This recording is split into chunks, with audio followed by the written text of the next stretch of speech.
ابھی آخر میں مختار بٹ صاحب سے کہوں گا کہ مختصراً آپ اپنے خیالات بیان کر دیں، کیونکہ اگر آپ نے دیر لگائی نہیں سر میں تو پھر یہ جو ہے نا ڈاکٹر صاحبہ یہ 3 بجے سے 2:30 بجے کر دیں گے سیشن نیکسٹ ٹائم. میں کم ہی ٹائم لوں گا سر. تھینک یو ویری مچ.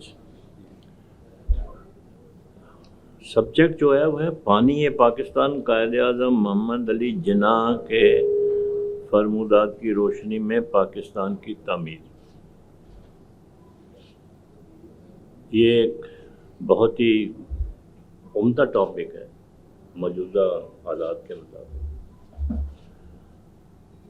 بانی پاکستان کے بارے میں یہ کہا جاتا ہے کہ جی ہم نے قائد اعظم کے نقش قدم پہ چلنا بند کر دیا، ان کی سوچ کے مطابق نہیں کیا، ان کو ٹائم نہیں ملا، اور اگر وہ ٹائم مل جاتا یہ ہو جاتا وہ ہو جاتا. میں اس چیز کو نہیں مانتا.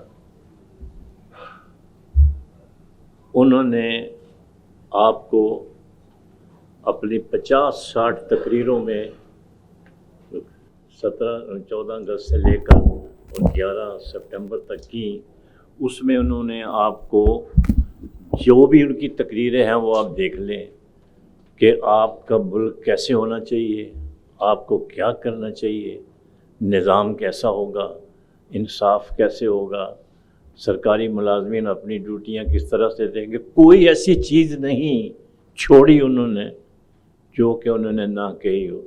تو انہوں نے تو بڑا لاؤڈ اینڈ کلیئر میسج دے دیا، لیکن ہم نے تو اس کا بیڑا غرق کر دیا. قائد اعظم کا آدھا پاکستان تو ہم نے گنوا دیا اور ابھی اس کے پیچھے پڑے ہوئے ہیں. اللہ رحم کرے ہم سب پہ. تو اصل میں انہوں نے جو ہمیں سبق دیا، جو لیسن دیا، وہ ہم یکسر بھول گئے اور اس پہ عمل نہیں کیا. دوسرا، there was a conspiracy against Quaid Azam Muhammad Ali Jinnah to eliminate ہم. مجھے آپ یہ بتائیں ان کو کراچی سے زیارت شفٹ کرنے کی کیا ریکوائرمنٹ تھی بھائی؟ کیا وہ ہل اسٹیشن تھا یا وہاں پہ کوئی بڑے زبردست قسم کے ڈاکٹر وہاں موجود تھے کہ بہت اچھا میڈیکل کیئر ہونی تھی ان کی؟ 128 میل اس کا فاصلہ ہے کوئٹہ سے زیارت کا، تو وہاں شفٹ کرنے کی ضرورت نہیں تھی ان کو. He was 71 years of age. ان کا ٹریٹمنٹ جو ہے وہ کراچی میں ہونا چاہیے تھا، وہاں لے جانے کی ضرورت نہیں تھی. وہ پلمنری ڈیزیز تھی، سانس کی تکلیف تھی، تو سانس کی تکلیف اس کو کیا ہونا تھی کہ اچھی آب و ہوا ہے بھائی. ایک آدمی 71 ایئرز کا، بھائی اس کو ڈونٹ ڈسٹرب ہم، کیپ ہم ہیئر جہاں پہ وہ ہے. یہ ان کو ایک خاص طور پر جو اس وقت یہاں پہ لوگ تھے، انہوں نے ایک میرے خیال میں آئی میں بھی رہوں اس سازش کے تحت ان کو موو کیا. اور یہ پوائنٹ جو ہے آج تک کسی نے نہیں اٹھایا اور نہ کسی نے پڑھا ہوگا میرے خیال میں. جو میں اچھا اٹھایا گیا، اچھا ٹھیک. اچھا میں نے میری نظر سے نہیں گزرا سر. تو یہ صورتحال جو ہے وہ یہ ہے. اور اب سوال یہ پیدا ہوتا ہے کہ ہم آگے کیسے بڑھیں. ان کی جو سب سے بڑی غلطی تھی میرے خیال میں، جب انہوں نے ایسٹ پاکستان میں کہا کہ پاکستان کی سرکاری زبان اردو ہوگی. دیکھیں جہاں پہ وہ ایڈریس کر رہے تھے وہ سارے بنگالی تھے. پاکستان میں سندھی بھی تھے، بلوچ بھی تھے، ختون بھی تھے، ہر کیٹیگری کے، پنجابی بھی تھے، ہر کیٹیگری کا آدمی تھا. تو یہاں پہ تو ایک زبان اگر کہتے ہیں اردو ہونی چاہیے تو وہ ٹھیک ہے، کیونکہ یہ سارے لوگ بولتے تھے. وہ تو نہیں بولتے تھے. جو بنگال کی زبان تھی وہ تو وہی تھی. یا پھر وہ یہ کہہ دیتے کہ یہاں پر جو ہے دو سرکاری جماعتیں وہ زبانیں ہوں گی، ایک بنگلہ ہوگی اور ایک اردو ہوگی، جس میں کوئی پرابلم. اسمبلی میں بنگالی تھے، ان کی اسپیچ سے پہلے اردو کو ایگری کیا تھا. نہیں تو میں تو بنگالیوں کی بات کر رہا ہوں. ہاں بنگالی بھی تھے. ہاں ٹھیک ہے، وہ ٹھیک تھے. تو میرے خیال میں یہ ٹیکنیکل ان سے غلطی ہوگی.